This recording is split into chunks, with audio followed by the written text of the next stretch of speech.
और इस बीच एक और बड़ी खबर आ रही है, बड़ी जानकारी आ रही है, उसका रुख यहाँ पर कर लेते हैं। बड़ी खबर, बड़ी जानकारी आपको बता दें, प्रदूषण के साथ हरियाणा में बढ़ रही ठंड। जी हां, ठंड का अटैक, ठंड का टॉर्चर जारी है।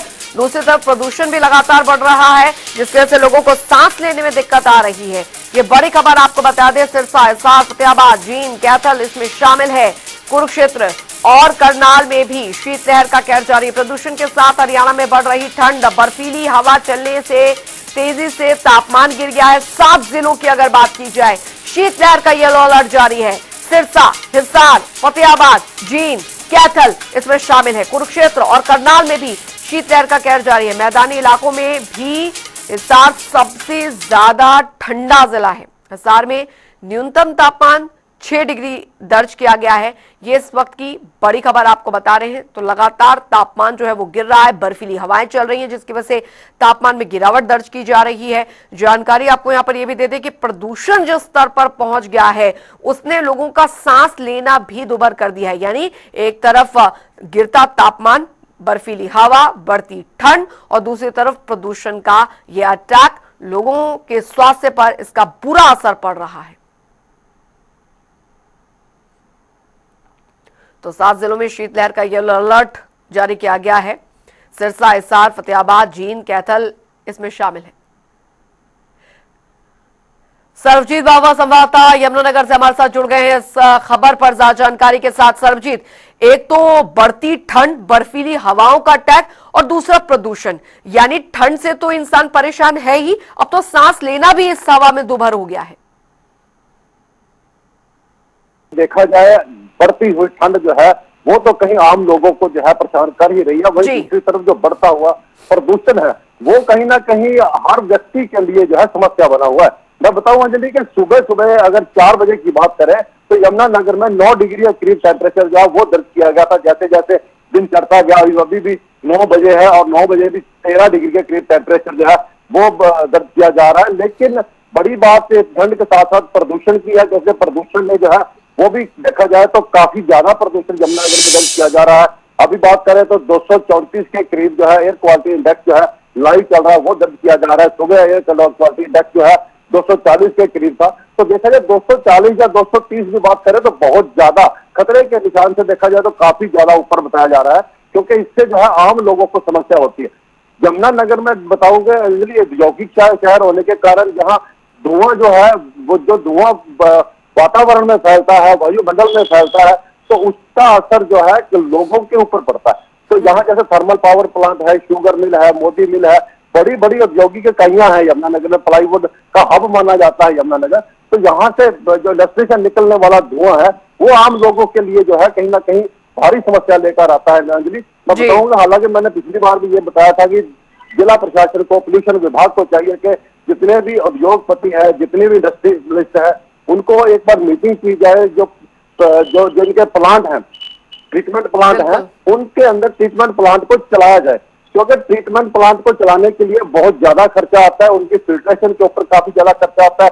इसलिए जो व्यापारी है, जो उद्योगपति है, वो ट्रीटमेंट प्लांट नहीं चलाते, जिसका कारण जो है वायुमंडल के अंदर काला गहरा धुआं आता है। उसके काले जो कण है वो लोगों की जो सांस लेने के साथ अंदर जाते हैं, उससे एलर्जी बनती है, आंखों के साथ एलर्जी बनती है। तो कहीं ना कहीं जिन लोगों को सांस की प्रॉब्लम है, दमे की प्रॉब्लम है, एलर्जी की प्रॉब्लम है, उनके लिए तो भारी समस्या है ही, लेकिन आम लोगों के लिए भी जो है ये बहुत ज्यादा समस्या है। सुबह सुबह बच्चे स्कूल जाते हैं, बुजुर्ग और बहुत से लोग सुबह सैर करने के लिए भी जाते हैं, तो इसका भी असर जो है लोगों के ऊपर पड़ता है। अंजलि, बताऊं, अगर सुबह 5 बजे 6 बजे लोग सैर करने जाते हैं तो सांस लेने में बहुत ज्यादा कठिनाई आती है। अधिकतर लोग अब देखने को मिल रहा है कि मास्क पहनकर जो है वो सैर करते हैं। तो बड़ी बात यह है कि ज्यादा प्रदूषण जो है वो लोगों को बहुत ज्यादा परेशान कर रहा है। ठंड तो है ही, क्योंकि ठंड तो चलो प्रकृति की देन है, मौसम का बदलाव है। ठंड तो जैसे जैसे ठंड आएगी उसके साथ कई तरह की बीमारियां भी आएगी, नजले की आएगी, जुकाम की आएगी, बुखार की आएगी। तो इन चीजों को हालांकि प्रशासन द्वारा लोगों को जरूर कहा गया है, एडवाइजरी जारी की गई है कि इससे बचना चाहिए, ठंड से बचना चाहिए, गर्म पानी से नहाओ। अगर किसी को सांस लेने में दिक्कत है, खांसी की प्रॉब्लम है या छाती किसी की रुकी हुई है, तो उसको गर्म पानी के अंदर विक्स डालकर उसकी भाप लेनी चाहिए। इस तरह करके एडवाइजरी जरूर जारी की गई है, लेकिन बड़ी समस्या यहाँ प्रदूषण की है। बिल्कुल सर्वजीत बने रहिए आप हमारे साथ। और अब आपको लिए चलते हैं पानीपत में, जहां पर संवाददाता अनिल हमारे साथ लगातार बने हुए हैं। अनिल, बढ़ती ठंड तो दिक्कत है ही है यहाँ पर, लेकिन जिस तरीके से बढ़ता प्रदूषण, क्योंकि राजधानी दिल्ली की बात की जाए तो यहाँ पर तो काफी सीवियर कंडीशन जो है वो AQI की बनी हुई है। लेकिन फिलहाल अगर पानीपत की बात की जाए, क्योंकि काफी ज्यादा इंडस्ट्रियल हब भी पानीपत में है, ऐसे में वहां पर क्या स्थिति बनी हुई है बढ़ते प्रदूषण की वजह से? लोगों को कितनी दिक्कतें हो रही हैं सांस लेने में? ये मैं आपको पानीपत तो दिल्ली NCR से बिल्कुल सटा हुआ है और पानीपत एक औद्योगिक नगरी भी है, जिसके चलते यहाँ पर लगातार प्रदूषण की जो समस्या है वो लगातार बढ़ती रहती है। बता दें कि 4,500 से ज्यादा पानीपत के अंदर जो है वो इंडस्ट्री है और उनके अंदर अलग अलग तरह के जो काम है, केमिकल की बात करें, चिमनियों की बात करें या फिर अलग अलग भाग ट्रेनिंग मिल है, इनसे सभी यूनिटों से अलग प्रकार का प्रदूषण निकलता है, जो कि वायुमंडल में जाकर कहीं न कहीं प्रदूषण को फैलाता है और जो लोग हैं वो उसका शिकार होते हैं, जिससे बहुत तरह की जो भयंकर बीमारियां हैं लोग उससे भी जो है ग्रस्त हो रहे हैं। और लगातार जो प्रदूषण है वो बढ़ता ही जा रहा है। AQI की अगर बात करें तो वो भी अभी पानीपत के अंदर चौंकाने वाला रहा है, क्योंकि अब करीब 400 के करीब पानीपत के अंदर AQI बढ़ रहा है। लगातार जो है प्रदूषण किसी भी तरह पानीपत के अंदर कम होने का नाम नहीं ले रहा है। इसका बड़ा कारण उद्योग माना जा रहा है। और इसके साथ साथ अगर बात करें तो इस तरह से पानीपत रिफाइनरी, NFL और थर्मल के यूनिट भी पानीपत के अंदर है, जिनसे भी बहुत तरह का जो है प्रदूषण है वो फैलता है। साथ साथ अगर बात करें दिल्ली NCR पानीपत की अगर बात करें तो जो पानीपत का GT रोड है, नेशनल हाईवे 44, वो पानीपत के बिल्कुल बीचों बीच होकर गुजरता है और हजारों लाखों की संख्या में यहाँ से वाहन गुजरते हैं, जिनसे निकलने वाला काला धुआं ये भी कहीं ना कहीं एक प्रदूषण का बड़ा कारण माना जाता है। और मैं बता दूं कि जिसके कारण जो पानीपत के जो अस्पताल है, प्राइवेट हो या सरकारी अस्पताल हो, सरकारी अस्पताल की अगर बात करें तो उसमें रोजाना जो OPD है वो लगातार बढ़ती जा रही है, जिसमें दमे, एलर्जी और जो स्वास्थ्य से संबंधित मरीज हैं वो लगातार बढ़ते जा रहे हैं। हालांकि प्रशासन द्वारा कहीं ना कहीं लोगों को हिदायतें भी दी जा रही है कि एक तो ठंड बढ़ चुकी है और इसके साथ साथ जो प्रदूषण है वो भी बढ़ रहा है, तो सभी मास्क का यूज करें।